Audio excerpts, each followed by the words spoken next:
Hey everyone, and welcome to the Footy Times Premier League review show. This week we are going to review 2 weeks worth of action, so a lot of content coming up your way this video. And before we get started, please remember to like, share, and subscribe. It helps us creating the videos that we are doing right now and keep on giving better content to you guys. So please like, share, and subscribe. Uh, so no money for guessing. We have broken our happy review fan hosting duties this week. It's Arsenal haven't won a game. So you guys might have already know, but still I'm doing the hosting for this week's video. So yeah.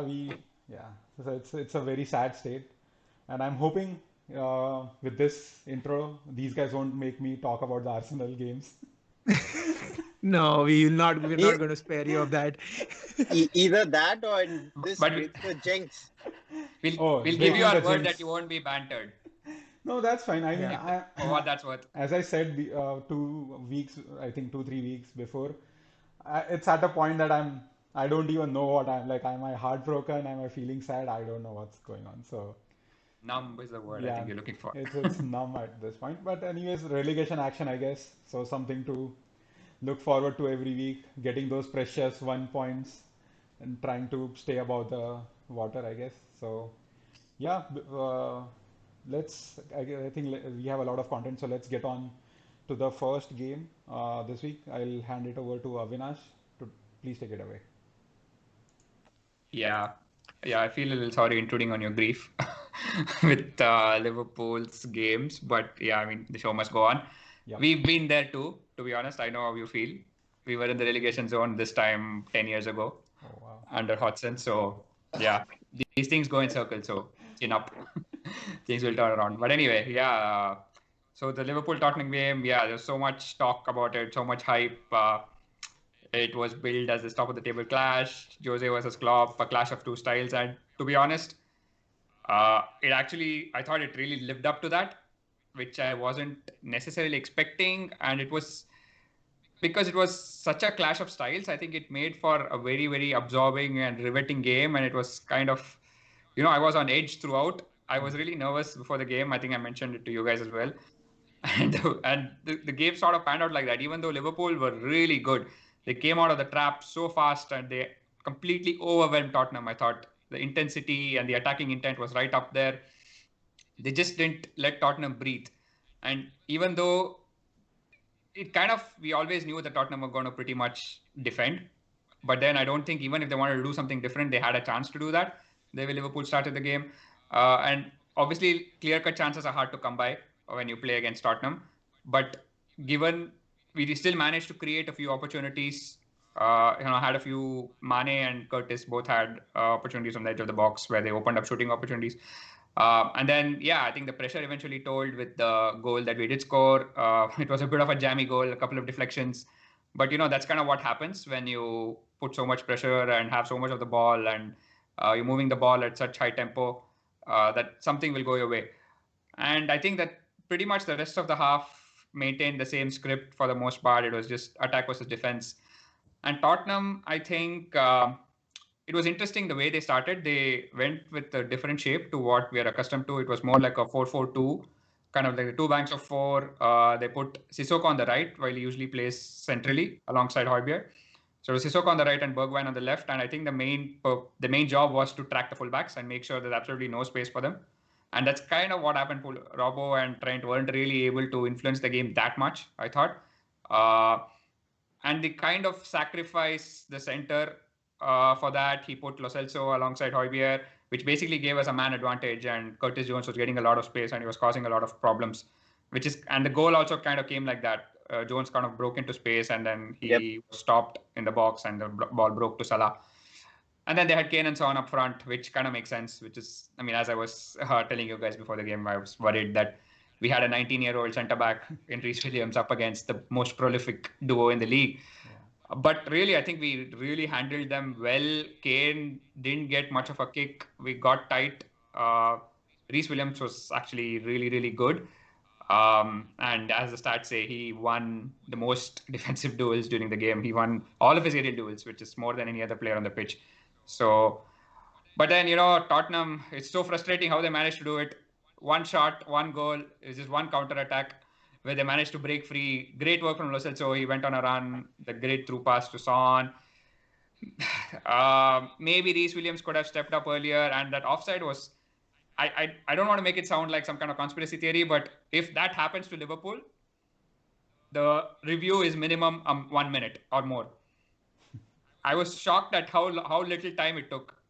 It was like 10 seconds and they were done. If Liverpool, who's at the end of that, they probably get their compasses and protectors and all those out and try to see a way in which the goal can be chalked off. But anyway, yeah, so I think it was a bit of a dampener going to halftime at 1-1. I think we should definitely have maybe even scored more than one. We should definitely have been in the lead. The second half, actually, I thought was very different. Tottenham, I think, realized that we were there for the taking because of sort of the inexperienced backline. And I thought they really went for it. They started to press a little bit more. They even started building from the back. I saw them, passing out from the back a couple of times. And they created some really good chances. I won't lie. I think Bergwijn had two big ones, especially the one where he hit the post. That was massive. I think that was Jose Mourinho's game plan.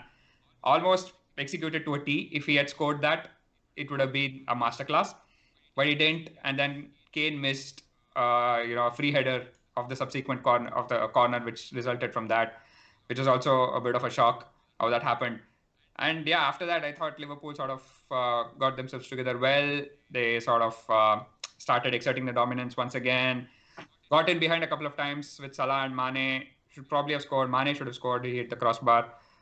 And then, yeah, just as I thought that the game was kind of petering out, it was stalemate, which was kind of what Jose came for, I think, if not the win. And then, yeah, I mean, Firmino steps up. What a brilliant, brilliant header. And that's just the trademark of this team over the last couple of seasons, They never give up. You just can't. I think teams must really, really start getting nervous when it sort of gets into that last 10, 15-minute period, because you know what's coming. Wave after wave of pressure, and more often than not, there's a goal at the end of it. After how long has I don't know. Firmino scored at Anfield? Like, is there? He was going through a lean patch, right? Yeah, I think it is his third goal since the start of last season at Anfield. Oh, okay. And probably second goal this season, or maybe third, I don't know. But he interestingly... seems... Yeah, I'm just saying that he seems to have hit a purple patch. Seems to be scoring quite frequently now. So that's really good for us, actually. I think that's the one thing that was kind of missing in his game. I think it was just this confidence in front of goal. You could see was not really there. He was almost hiding and not really getting himself into position to score. And when he was there, he was kind of scuffing his shots or trying something very fancy, and it's not coming off. Yes, he had a bit of a lean patch, but he sort of got himself back in the goals, which is good to see. And also, it happens to be he scored winners in back-to-back games against Tottenham, actually. And it's third winning goal against Tottenham in his last 5. So, it's familiar opposition. He seems to like playing against them. So I think that was probably a good thing that it happened. And, overall, I thought it was a bit of a strange game in that both teams could say rightfully claim to being the better team. As the graphic shows, Tottenham actually created 4 big chances to Liverpool's 0. But then Liverpool dominated all the other stats. If you basically look at the table, be it shots and, shots, passes in the final third, crosses, everything basically. It was just a typical dominant performance. But you can't deny that Tottenham had the chances, and on another day, they might have taken home 3 points. So but that's the thing with Jose, right? It's just fine margin. So he relies so much on his strikers being clinical and taking the 2 or 3 chances that they create. But players do miss chances, no matter how good they are. I mean, even Harry Kane missed a big chance. So when that doesn't come off, then you're kind of you're putting yourself in a difficult situation. And that's kind of what happened, especially against a team like Liverpool, who it's very hard to contain for like 90 minutes. You know that they'll come up with one moment of brilliance somewhere along the line. And that's kind of what happened. Avinash. Yeah. Quick question for you. Mm-hmm. Do you think Liverpool were the better team? I mean, I just discussed that right now. So I don't I will always say they were, because obviously if you pun look at intended, but I mean, I think Jose made it quite clear who he thought was the better team was. But yeah, I mean, I thought we were in that we bossed most of the game in terms of dominance and territory and even the chances, right? Okay, we may not have created whatever, how you define big chances. Bergwijn, if the goal, I mean, Bergwijn's, I think he hit the post or something, right? Yeah. I mean, if that goal had gone in, I think the game would have been a little bit different, I thought. Just but because you think you would have still gone ahead and won the game. I think maybe not won it, but stalemate, maybe. Yeah, maybe gotten a draw at the end. But that's what I said, fine margins. We missed a lot of chances as well, right? Even though we didn't create a lot of clear-cut chances, you can't create those kind of chances against Tottenham because there's just no space to run in behind. Yeah. If you see the chances that they created. So it's not fair to expect Liverpool to be able to create those kind of chances. But we still had a lot of, opportunities to shoot, which on another day, we could have been more clinical with. Mane isn't exactly having his best run in front of goal. There was a chance which you would normally expect him to bury. Salah got in behind a couple of times, and there were a lot of little pockets from the edge of the box where we could have shot, but we a lot of times where we shot straight at Lloris, and he hardly had to work. We could have really worked him more in those situations. Given what we were up against, I thought that was as good a performance as you could put up. Tottenham were so confident. They're so well drilled. They know what they're doing. And it was, you could tell that, they're very confident in terms of on their opportunities. When they get their opportunities to break, it's really scary, actually, because it's like a white knuckle ride at times. Generally on that point, I think it's generally like you're 2 passes away. I always feel with Tottenham for them to score a goal. Right. It was just one pass in the first goal, really. It was carrying the ball and one pass through, and that's all it took. Yeah. And if you see the Bergwijn's chance, that prospect is definitely something scary. Yeah, they are a bit of Klopp called them a counter-attacking monster, and I think that sums it up well. Even if you see the Bergwijn chance, it was basically just 2 headers. Like Kane won the first header, Son won the second header, and then Bergwijn was through. So that's I had a go at Arsenal and Man City for allowing such basic counter-attacks, but I can see how hard it is to contain, because we are generally very good at containing counter-attacks, but even we did get opened up a couple of times. So yeah, I mean that's just what it is, and ultimately I think the mentality shown through. And if you see, what was even more revealing was kind of the aftermath, the hangover from the result. We will talk about what Liverpool went on to do, but I think we should probably talk a little bit about Tottenham and sort of their result against Leicester. I don't know what you guys made of the game. But this result puts it beyond the doubt that who are the Premier League leaders, right? Like you always kept on saying that the Spurs fan there's no joint leaders. There is no joint leaders now. So yep. Yeah. Finally. Yeah, that was the big thing too. As in with the Tottenham game, I think I think they played Leicester in the following week, although it was not really a week. It was just like literally 2-3 days. And as Avinash said, it is hard to get over a loss like that when it's at the end. And it was very evident in the Leicester game. They were not quite. They did not get the ground running. Those 2 passes were not happening throughout the game for them, and Leicester kept their shape very well, maintained their shape very well, and they unfortunately had an occurrence of the old Serge Aurier in that game with the madness. There was no reason. Jose was, I think, halfway down the tunnel, and then he committed the foul, and then it went to VAR and it went to penalty. Do you remember in that documentary, he calls out Aurier and he's like, you can give away a shit penalty. That's he does call that, and to be fair, he has been fairly disciplined through the season. Excellent. Yeah, but there was that just one moment of madness that was there. There was no need to commit that foul. And then obviously Vardy, being Vardy, the goal was not credited to him, but it was an own goal from Alderweireld. But Vardy essentially put that header and then the deflection and it went in. I think it was a very clinical performance by Leicester, and it was like a toothless performance I felt from Tottenham. and that is clearly I personally see it as an aftermath of this game for sure. And now suddenly they have lost 2 games and they are sixth. No, what are they now in the table? Fourth or something? Sixth, I think. Sixth. So sixth, yeah. Yeah, it's a bit So weird. it's a crazy year. So yeah. It's too early to call them out, though. Oh Yeah. But they definitely have taken a hit. Like at this point, like if you lose 2 games on a trot, like any team on the first, it kind of will impact your deflating confidence thing. quite a bit. Yeah. Yeah, I think that was very clear, the way they played. You could tell that there was a bit of a hangover, and given that there's so little turnaround, I think that can definitely be detrimental. Yeah. Yeah. You want to cover the aftermath on the Liverpool side? Yeah, I mean, there's not much to talk about, I guess. It just was one of those games where, just you just have those games every now and then where everything just goes to plan. You could tell that There they were are games bouncing. like that?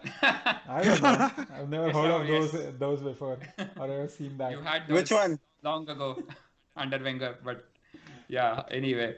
Yeah, I think you could tell that they basically bounced in from the Tottenham game. They were just still on that high and just pretty much scored like in the 3rd minute or something. So it was almost like 2 goals in 4 or 5 minutes, if you talk about it from the end of the previous game. Minamino with his first Premier League goal, that was, very happy for him there. And it was a strange game after that, actually. Palace really caused us a lot of problems. Yeah. They were just missing that final pass. I think there was one big chance where Jordan Ayew, I mean, he could have done so many things. He was clean through. He could have either shot or he could have, laid it on a plate for Zaha, and he didn't do either in the end. Uh, it was kind of getting a little difficult, but then I thought we were really good going the other way. There was a lot of intensity and tempo. And kind of the second goal, it was coming, but it just came just the right time as Palace was starting to sort of get back into the game, and followed by that brilliant counter attack, which was started and finished off by Bobby, who was just carrying on his confidence.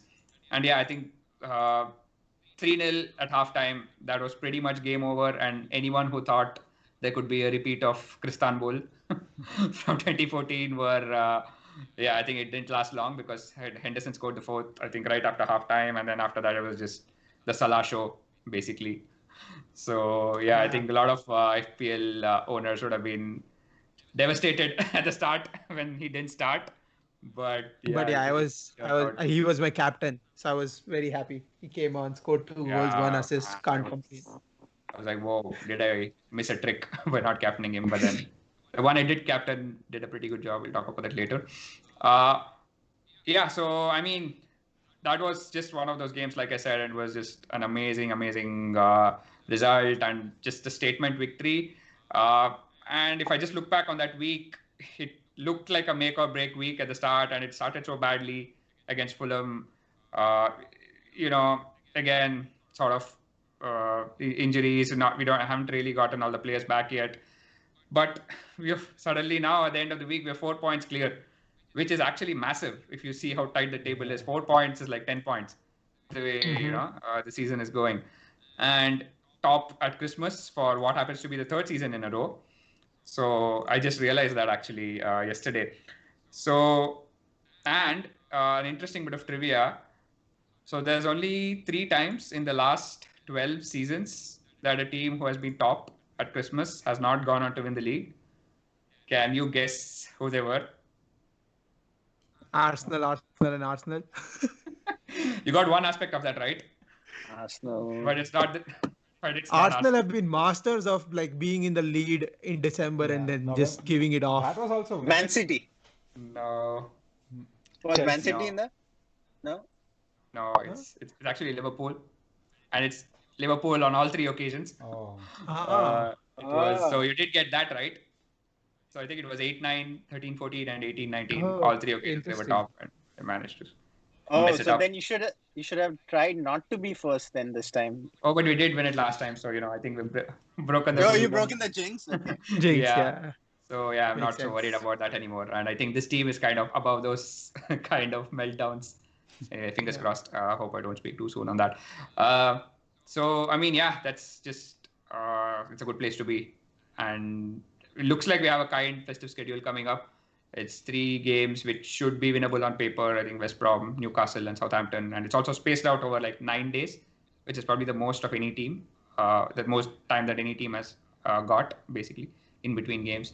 So yeah, I'm looking forward to it. Hopefully, we can open up a bit of a gap heading into the new year, and then that big clash against Manchester United in mid-January. We'll talk more about them in a bit, given that we have 2 United fans here. Yeah, that's all I had.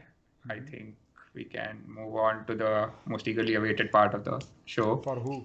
Rahul, For who? Rahul, For you. all of us, for us to help you with some grief therapy. Dude, Yeah. oh my God, look at him. Breathe a sigh of, I don't know, it wasn't even relief. It was like, oh, Yeah, now Oh, there go we ahead, go go again. ahead. There we go again, kind of a thing. Looking at all the bad stats that are up on the screen. Yeah, so first thing right off the bat, worst start to the league season since 1974-75 season with 14 points. So it's just nuts. Almost like 50 years, I guess. 50, less than 50, 45 years. But yeah, it's just been super bad. Like I choose this game because I genuinely feel the 1 point that we gained against Southampton was like a blip. Like this is the normal and not that. So that's why I felt I should choose this game and not that game. And I mean, Hey, on the bright side, mhm, Aubameyang scored from open play. yeah, Isn't that like yeah, something to look And for? then got injured. yeah. I mean, So so the thing is, I'm not totally bummed about Aubameyang sitting out because he anyways was not in his best form these days, and it doesn't look like a very big injury. I'm not sure when he's coming back. I tried to see, but I don't think there's a definitive answer when he's going to come back. So I'm not 100% bummed out because he was out injured after the Southampton game. But yeah, talking about this game, and again, as you see on the screen, the worst part about this game was Willian. Like, oh my God, why is he still playing? Like, he just has one shot on target this whole season. That includes Europa League. Okay, that's not just Premier League. That includes Europa League. So, so I don't know why he's still on a team sheet. Taking shots. No, or he's even in the team. yeah, why is he even in the team? Yeah. So I was happy in the Southampton game that he was not there, but then again, I think lack of options or whatnot. He was back and he had like the worst game against Everton. Like he had no shot on target, no successful cross, didn't win a take on, didn't make a successful tackle or win any duel. So he was literally he played 90 minutes and he did none of these things. But I was Rahul, so shocked when Pepe was And substituted not and not Willian, Willian. yeah, It was ridiculous. Like that. yeah. Like again, I'm not saying that Pepe Any is better? like has the Did best you of see But that seasons. shot? he's Did you see involved. that? But he's Pepe has been, I think, the most in like goals plus assist involved player in this year. Like I think overall for this Arsenal, season. Premier I League think that plus. shows Yeah, how bad okay. things are. Yeah, I know. I Yeah. mean, just to put it into perspective, Yeah, like I know. comparing Willian and Pepe, I think Pepe has done Yeah, I mean, something Willian at is a least. bum. Yeah. So Willian But is just, but just because Willian is performing bad doesn't mean that the entire team needs to do bad. I mean, you. I don't know. I feel like mhm. you're placing too much emphasis on the fact that Willian was that bad. So Isn't the entire team to take? yeah. I'm absolutely yeah. So I'm good that you sort of brought that point up. So talking about going back to the actual match, the first half that we played, I can get on to the generic part of it, Sheldon, but like the first half, the team play was pathetic. Like the way the presses were happening, like it was half-hearted. So for example, there were three players who were pressing Everton's player, but then the fourth player he just sits back and it just breaks the whole formation. Like you have to put relentless pressure until you get the ball, because if you don't, then like an opposing player will be on the ball and he will be in pockets of space because all the other players are man marking other players.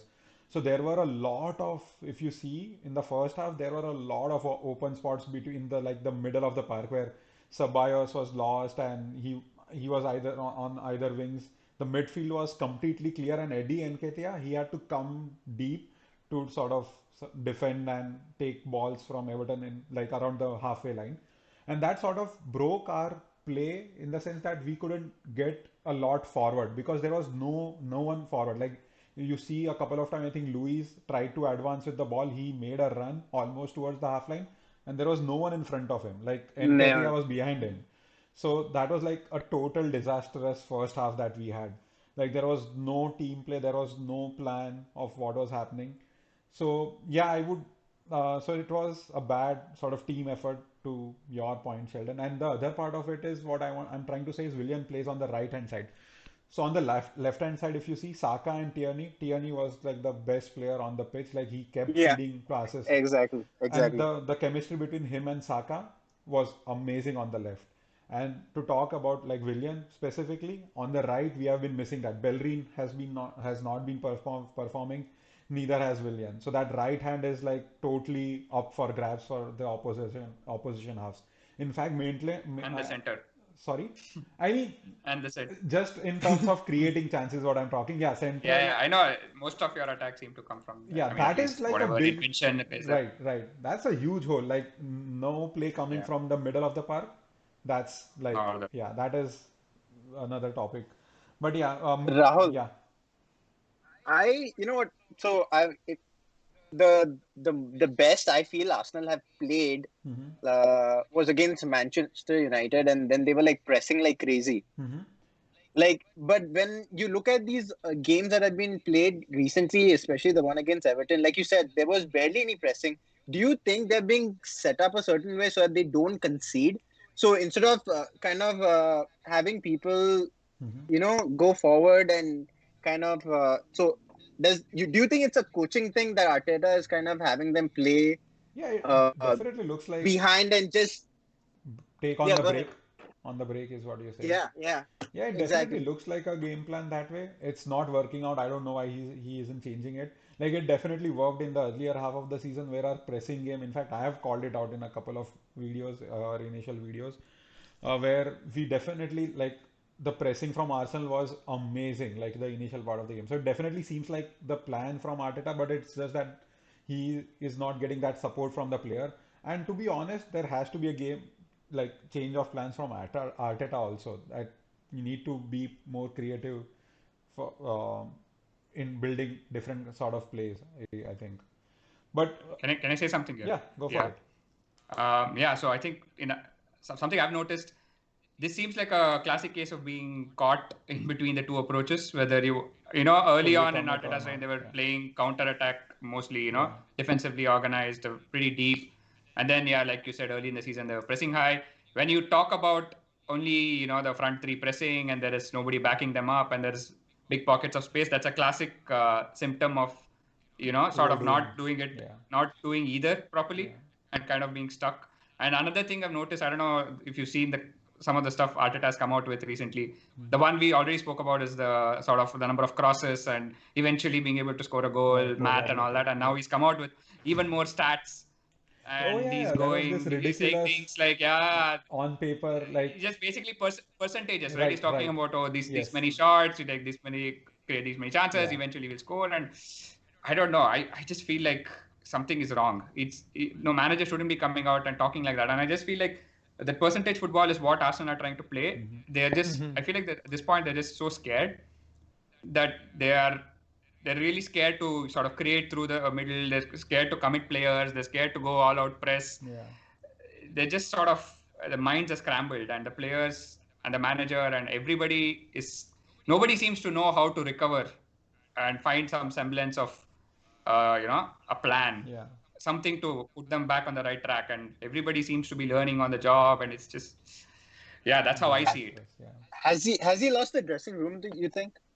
Have the players stopped playing for him? I I mean I don't know if it's a general sort of how do you put it? Like from it's like generally the player has switched off and they are not just responding to Arteta, but generally like just the emotional Yeah, stress it's of it. just those I when you yeah go when you go through so many losses, yeah it's I don't hard think to. it's he has lost his players to be honest. Still at this point, I don't feel he has lost his players. It's just the general emotion and like the weight of all the losses stemming.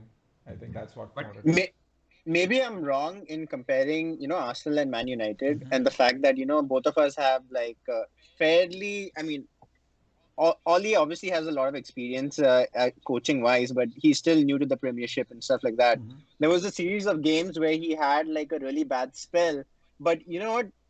There was never any question about the fact that the team was backing him or not. Yeah. They were always on the field. They would give 110%. Right. I just don't see that in Yeah.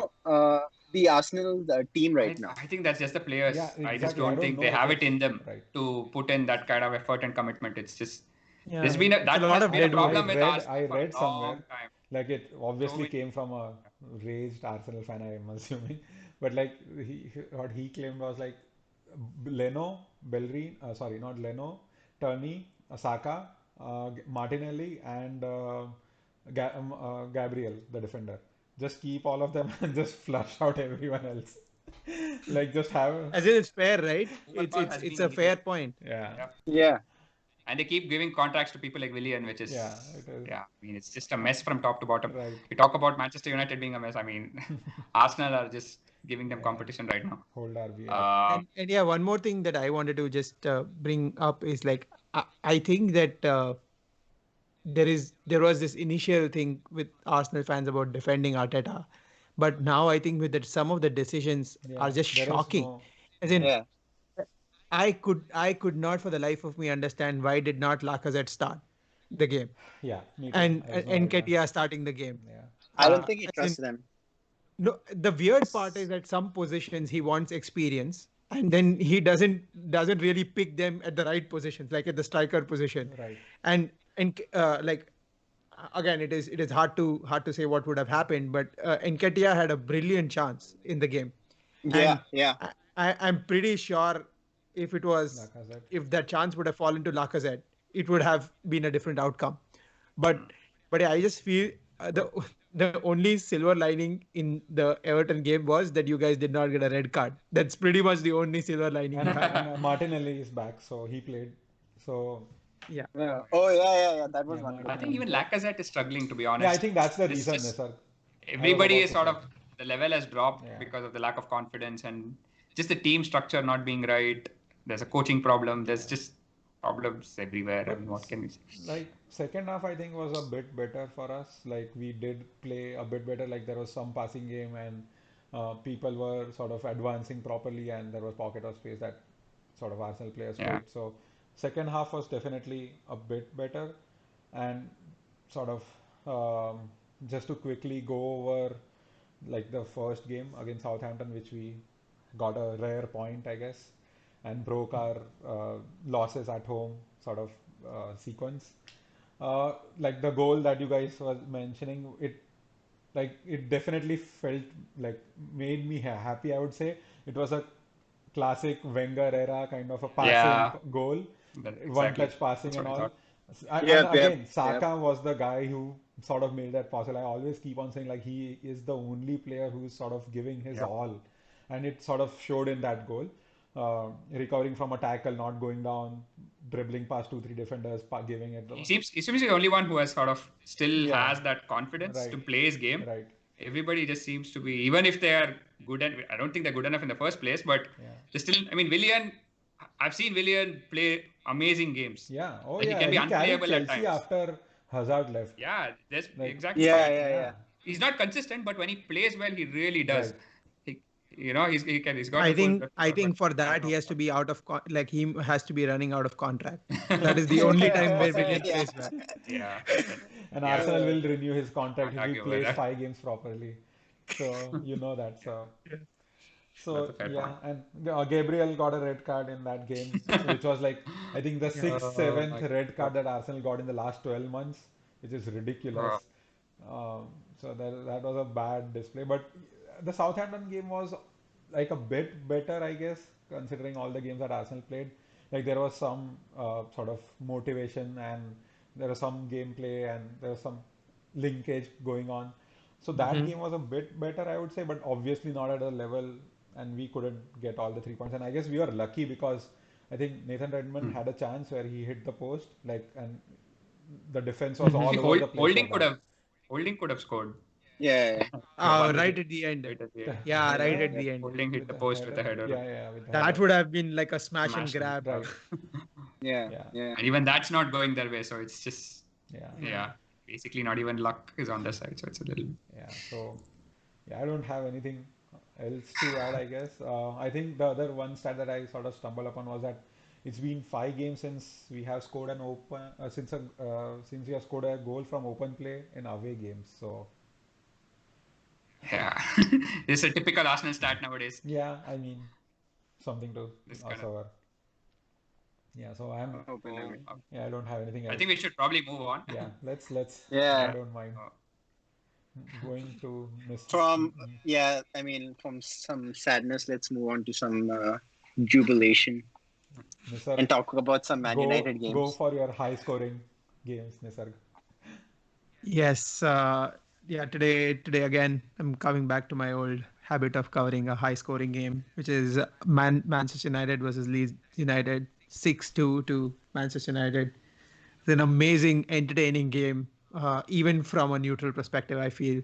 Uh, and It was a battle, I should say, like a rivalry that was everyone was waiting to see. It has been what, 16 16 years? years. Yeah. 16 Actually, years. okay, quick question. Do you guys know where this rivalry stems from? Yeah, so it's the Battle of the Roses, right, between Yeah, Lancashire yeah, and exactly, Yorkshire, exactly, exactly. and the red rose being Manchester United and the white rose being Leeds United.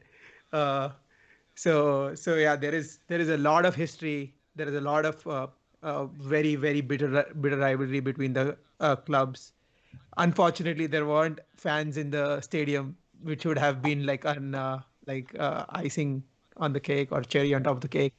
But it was a brilliant performance by Manchester United, I felt. Uh, uh, like some of the key takeaways.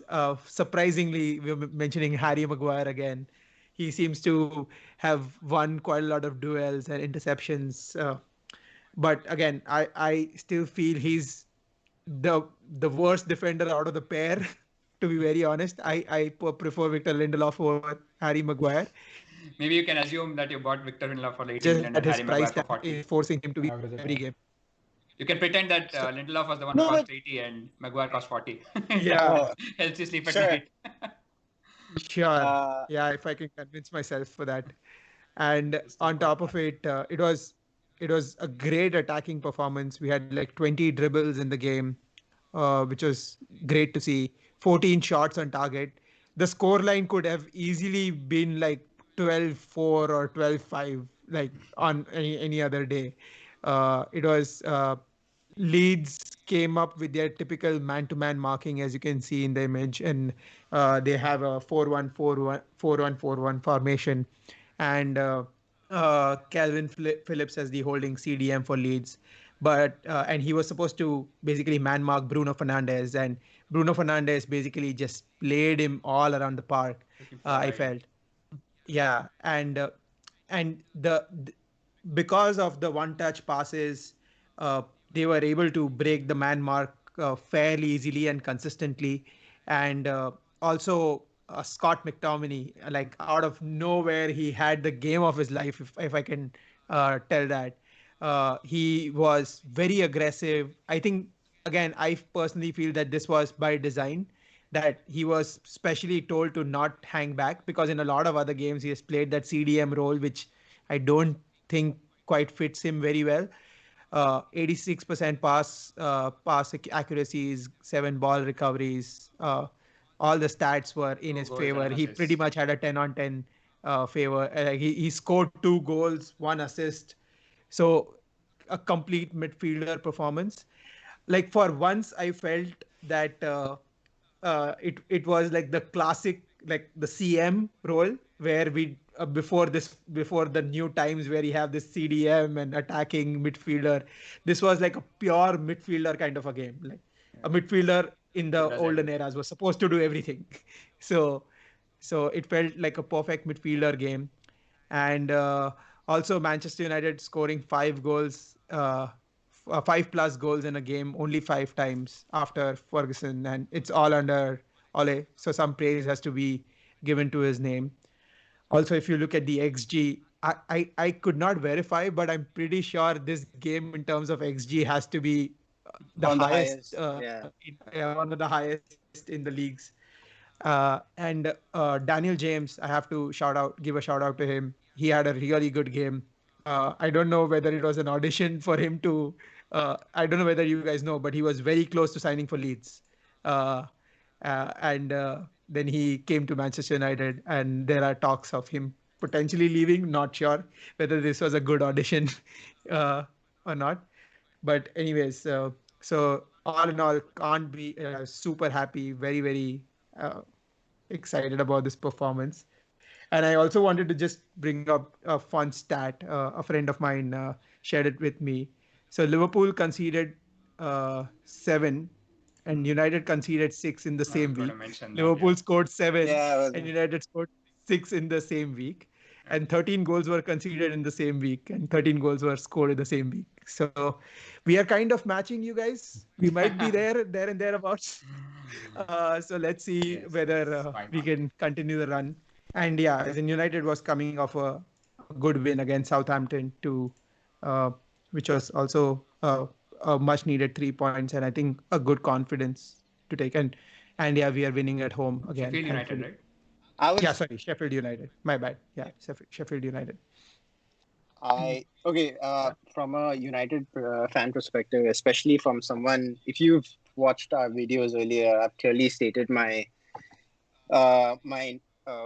decision of the fact that I'm not Ollie in, I'm Ollie out. But you know what? Credit is due, and no, I'm not Ollie in. Somewhat But in. I Somewhat felt, in. I was hoping I have some company now. There's more than one no, Ollie in no, it. no. I'm not Ollie in. He still has to do a lot to kind of gain my trust, but I felt that he deserves some credit over here because he basically what he did to Leeds is what Leeds have been doing to other teams. He pretty much Leeds did. If Leeds is a verb, I mean that's what he did. He did to them. Bill did. But I felt that the fact that we talk about the whole man. I mean, Nisar touched upon the whole man marking thing. I think that was so crucial because we essentially won the game in midfield, and we like all of the games that we've played so far, we've always started slow. We've always conceded a goal in the first half. This was the first time when we've actually taken the game to the opposition. I think the last one we did was against Tottenham, and we got the first initial penalty, and then we conceded like 6 goals or something in that game. But this was really important. We the some of the important aspects of gameplay, which I thought was really really impressive from the team, was the fact that Martial, he isolated when the ball was being passed out from the back, he would isolate. He would go in between the defenders, causing the defenders to pass it to their fullbacks rather than to each other. You know what? And then you would have two of our midfielders go and press each of the fullbacks, which was such. I thought that was like really really impressive for me because that's where that caused a lot of havoc and them to lose possession really easily. Their midfielders of Click and I think Rodrigo, they even though they were man marking or being man marked, rather they were ahead of the ball. And then Calvin Phillips would be at the back. So but the fact that they kind of went too far ahead, and when they would lose possession right in the final third, that's when Bruno, got his chance, and then Calvin Phillips was left behind, and so on. So they were very and McTominay making those runs and stuff like that. For all those people who don't know, McTominay used to be a striker back in his youth playing days. So the second goal especially, what a finish! The finish was good. The first touch, the finish. First touch was right. Very clinical. And I thought that, obviously Calvin Phillips, was pickpocketed by Bruno that gay, and which led to him being substituted. Now, you know what? We've always spoken about the fact that how Calvin Phillips is like one of the best Leeds players. And he was, I think, involved in 3 or 4 of those goals that Leeds conceded, which resulted in them in being taken off the. So Bielsa is pretty harsh. He's not he's not one of those who like, oh, you know what, he's my best player, I'll go and keep him on the pitch. He took them off immediately to make a statement to try and get things right. And I thought that was those are some of my takeaways from that game. That it was phenomenal. Couple of things I thought. I mean, Nisarg's already pretty much spoken about it, but being a Bruno fan, being a part of the Bruno FC club, I can't help but talk about the fact that he has some really astonishing stats.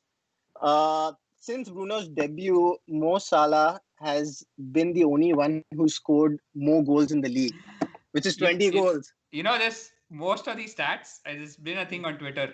Most of these stats that you see always end with only Mo Salah has more. Yeah, it is. It is true though. I mean, the fact and Bruno has the most assists since his debut. So, I mean, I'm getting bragging rights. My team won really handsomely. Sorry, Rahul. I wish I could share that with you. But I thought that we took a huge step from the Sheffield game to the Leeds game. Leeds game, I was very apprehensive. I thought we would possibly draw the game and stuff. But we came out. But then again, you know what? We still need to keep our legs on the ground. We have really, really important games coming up. I think it's Leicester, Aston Villa, Leicester, and then Wolves, and then Aston Villa. So all four of those teams. I mean, obviously Liverpool is Liverpool, but all those three behind Liverpool. That's not bad. Like, I mean, not yet. If you win, obviously. Yeah, if you win the game in hand.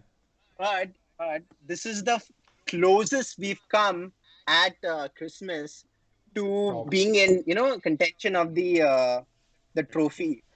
The last time we came in second, I think it was like a gap of still 8 points. So the league was pretty much decided back then itself. But not that I'm saying that we are in any contention. Still a long way to go. A lot of consistency to be achieved. But so if Ollie wins, you know what? Are you Ollie in or not, Sheldon? Avinash, we got our eyes on you. Yeah, I don't have eyes in the back of my head, so. But yeah, I mean, I just want to say, you said you were a little apprehensive before the game. To be honest, I kind of expected this. At least I definitely expected United to score a lot of goals, which is why I captained Bruno. Because and the reason is, I think I already mentioned before the Man City game that I was very curious to see how Leeds would play against a team who are much better than them, in the sense that man for man, the other team's players are better, which is kind of when this man marking system is a little flimsy, because then you're very reliant on making sure that you don't lose your man, and that's very difficult when you have better players who can go past you and who can work these patterns. And I think against City, it kind of did pan out that way, where City were really dominant and they were all over them in the first half, but then they weren't clinical, which is what United did manage to do. In the first 20 minutes, they were 4-0 up, I think, if I'm not mistaken. So I think that's where the game changed. One thing I might have expected is probably Leeds to score a few as well. I thought it would be like a very high scoring game for both teams, but then United just killed the game. And then the other thing is, you spoke about Ollie, and I think he does deserve credit, because I've given Ollie a lot of stick for not having a style of play, not having tactics, and I think but I've also said that that's not true, in that he does not have a consistent style of play which he can fall back on, no matter who he comes up against. But I do feel that he's good at setting up teams in specific games. Yeah. And this was, I think, because Leeds play such a distinct style, it's probably easier in a way to, if you are a manager who plays based on the opponent's strengths, it is easier to set your team up, especially when you know that with better players, you're always going to be at an advantage with the other team playing a man-marking system. Yeah, I think one of the main things was the fact that we've never, pressed holistically as a team from the front. Oh yeah, this was one of the very few occasions which is actually which has paid dividends in a way. It's always been Bruno or Martial, and then the third doing kind them. of lag. Yeah. So there's a lot of, obviously United were. You said that United were clinical. I actually don't agree with that statement completely, because, apart from Dan James, our strikers didn't really score. We missed a lot of chances. But in the first 20 to- minutes, you were. That's what I meant. Yeah. Oh yeah. I mean, yeah. Okay, I'll give you that. The last thing I forgot to mention was the fact that the goals that we conceded, one of them, once again, we concede from a corner, and Zonal it's because of marking. zonal marking. Like seriously, I mean, we and you know who you spoke about how Maguire has the really good stats in the league as far as like interceptions and aerial duels one. That's one duel he keeps missing, and we keep Yeah. conceding. So It's like a lot you of would not lose a duel if you do not enter the battle. It is like he doesn't even enter the battle to win that duel. yeah, that's true. Yeah. So, I mean, but yeah. but yeah, on the whole, yeah, I think I've been saying this. I don't know if I've said it in the videos, but I felt that people have been sleeping on Man United a little bit. They've actually been on a I terrific hope run they of form. do. In a terrific run of form. I'm not. I can see. I've seen them climb up the table. What is it now? 7 out of 8 wins or something. 7 wins in the Yeah, last yeah, 8 or something like that. yeah. I think it's after Liverpool. Liverpool, I think, have had 9 wins or something. I think we come in second in terms of the number of wins. Yeah, I mean, I've not Probably seen like United 7 put wins. together a run of form like this under Oli. Like, not even at Yeah. the back end of last season, I think. But No, Where yeah, it, I this mean, was the case when he joined. That we yeah, had that run, sure. but then That was the games were simpler. yeah, yeah, it was more of a bounce then. But yeah, I mean, there's clearly something there. I still feel a lot of times it's freestyle because a lot of games where you've not played well in the first half and sort of had to make comebacks. And I don't know if teams almost feel like Man United are there for the taking and they're not like. I think West Ham game was probably an example where they were not as defensive as they would normally be, probably, especially in the first half, and they realized that there were goals there for them to be had. it's Which is kind of playing into United's favor because they do like teams to come out at them. That's when they can hit them yeah, on the transition, and that's kind of their game. But yeah, I don't know if it's sustainable. We'll have to wait and see. yeah. But But you know what? definitely, It's still a scary thought that we are pretty reliant on Bruno. I mean, McTominay may have had the goals and scored man of the match performance and stuff. It's Bruno that kind of is that chain, that link, in the middle of the park, which kind of draws everything. So, I mean, it's weird. We've, spoken the entire video about Manchester United and didn't even mention Paul Pogba once. which is a good thing, I think. You're moving on from Yeah, him. I think we have, and it's pretty evident that he's going to be moving over this summer. And I'm just glad the fact that we're moving away, and we seem to be doing really well. So yeah, good. Don't worry, Hoping for the best. McFred. Fred. Yes. All right, I think we should move on. I think we covered United quite a bit. So, I don't know if there's a few other games. I think Chelsea had a couple of results, noteworthy results. That Wolves game, I thought it was. I don't know what you guys thought. It was incredibly naive the way they went for the winner at the end and left themselves. I think even before the goal, there was a counter attack which nearly led to a goal, and they still didn't led to a goal. Yeah. I mean, you can't be counter-attacked that easily. It's not like it's a cup final. Yeah. It was a bit of a I think that's some naivety from Lampard and Chelsea in general. I was going to say, has Chelsea beaten any top 10 opponent? Not yet. Not yet. Oh, okay. This last time, yeah, not yet. Oh, West Ham? Were West Ham in the top? I don't think so. West Ham are top 10. Yeah, but that's probably the highest ranked team that they've beaten. West Ham is 10th right now. Oh, okay. I don't know what it was before the game. But you know what? They weren't impressive for me in that West Ham game. Like, West Ham had most of the ball. They were, I think, about a 20 minute spell after the second half where West Ham had something like 85% possession. They just were lacking a clinical edge. Yeah. And if they weren't wearing their kits, I would probably say it was swapped. The Chelsea were West Ham.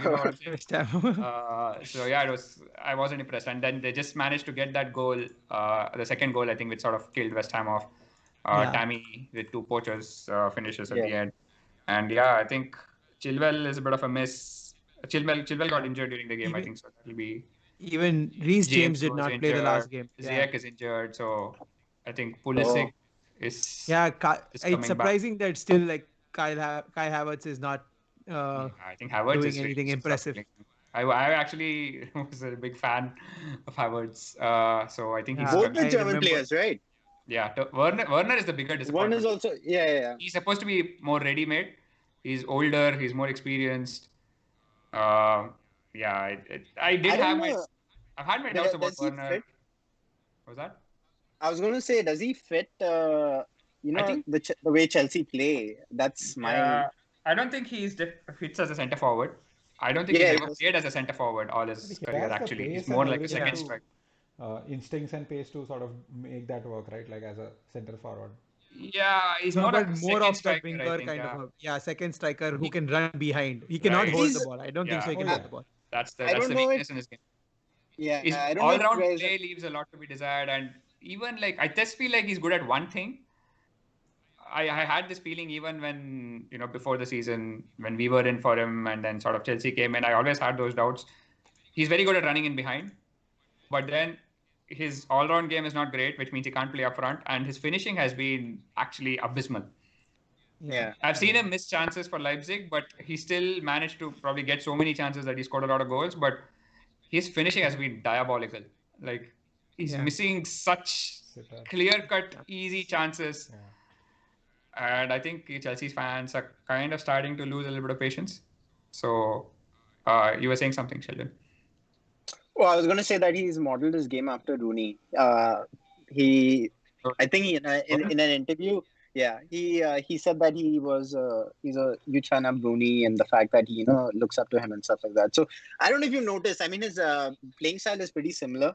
Although Rooney towards the end of his career, or rather when when Ronaldo left United, he started and we kind of He lost became a our centre striker. forward, right? Yeah, he became a Yeah. centre forward and started holding the ball up and all. But I don't know. I feel Werner may reach there. I don't He know. just I needs think to be Rooney groomed. is a much more complete player. I don't see. I mean, I don't know if he might have modeled it, but he hasn't modeled it very well. That's all I say. Not quite.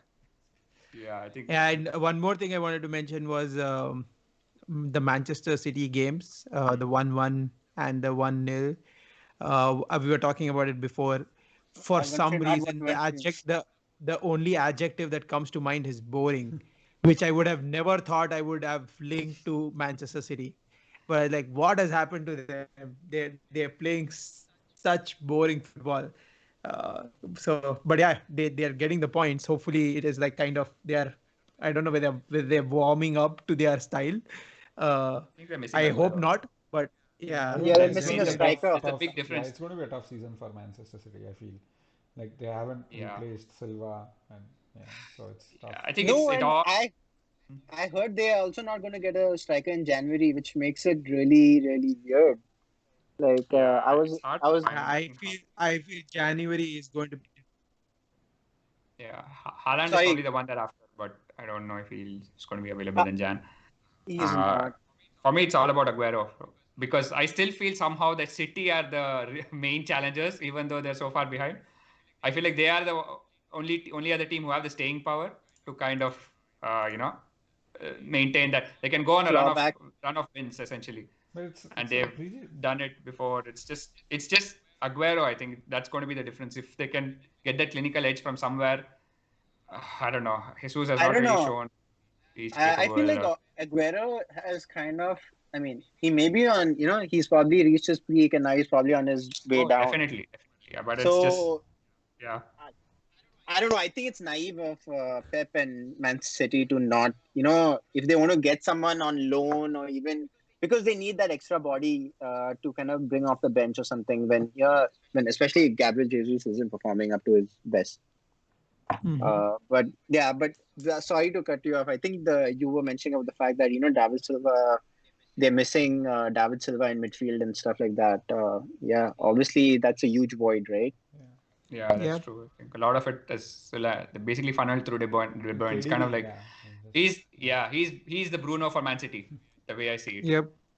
But somehow not as effective.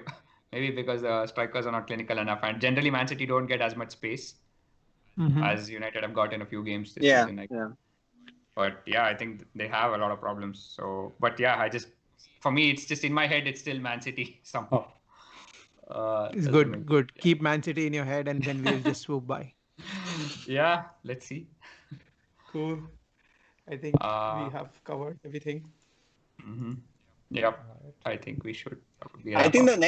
the next round of fixtures is Boxing Day, Yeah, right? Boxing Day, Yeah. 26th. Yep. It's going to be interesting. Yeah, Yeah. Cool. Leicester versus Rahul, do Man. you yeah.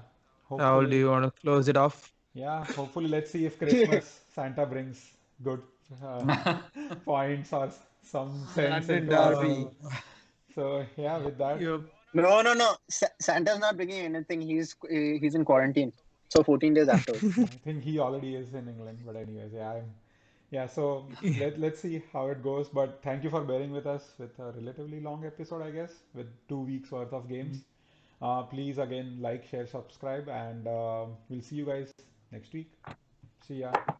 Yeah. Bye. Bye.